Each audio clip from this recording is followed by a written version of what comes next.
Hi, I'm Kelsey Mays for Cars.com, and I'm in the back seat of a car, a very big car. The back seat has tons and tons of legroom. There are ottomans that come up here. They even extend a little bit. Side window shades here. Even the head restraints kind of pillow upward to cradle your neck if you want. This isn't the back seat of a Mercedes S-Class or a Rolls-Royce Phantom or something like that. Believe it or not, this is actually a minivan, and we're here at the 2014 New York International Auto Show checking it out. It is the fully redesigned Kia Sedona. Come along and look. Kia calls the new Sedona a, quote, all-new mid-size multi-purpose vehicle, end quote. It's a minivan. Anyway, a few interesting cues up front here.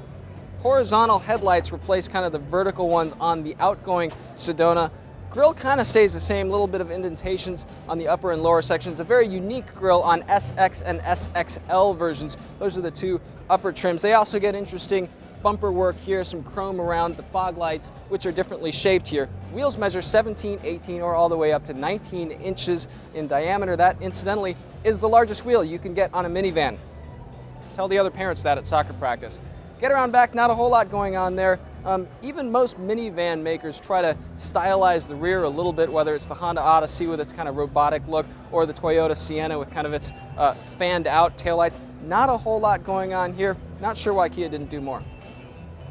Very horizontal shelf-like dashboard here. Pretty good material quality though, and the controls kind of sit in sort of groupings where you would expect them to be. Things like radio knobs up here, below that front climate control, and finally rear climate control below that.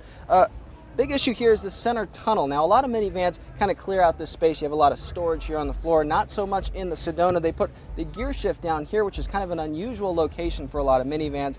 Of course, there is plenty of storage behind that, though. There's a very deep storage bin here in the center with a couple different layers. There's a big glove compartment and a second smaller glove compartment above that. Lots of storage areas along here in the doors. Kia's UVO system, that's standing for Your Voice. Pretty easy to use, we found in past Kias with UVO. It's here, it's got a lot of features. It's got Siri, eyes-free capability. It's got iTunes and Google Play features. It's also got a few parental controls, things like geofencing and a curfew alert, though I gotta say that there's kind of an automatic feature that's gonna bring your teen driver home, and it's called, hey, you went out in a minivan tonight. You've already seen the story of space in the second row. Third row space depends on where that second row sits in its tracks. Headroom back there, a little bit tight in that third row again. Let's take a look at cargo. Third row seats fold into the floor here, pretty standard for minivans. The second row seats actually collapse all the way forward. That only works if you get the seats without the leg cushions, the sort of ottomans that come up. These collapse all the way forward. They give you a little bit more storage space. The Toyota Sienna has kind of a similar setup there. They are not removable and they don't fold completely into the floor. They fold down, but they don't fold all the way into the floor like Chrysler's Stow and Go seats or the seats in the Nissan Quest.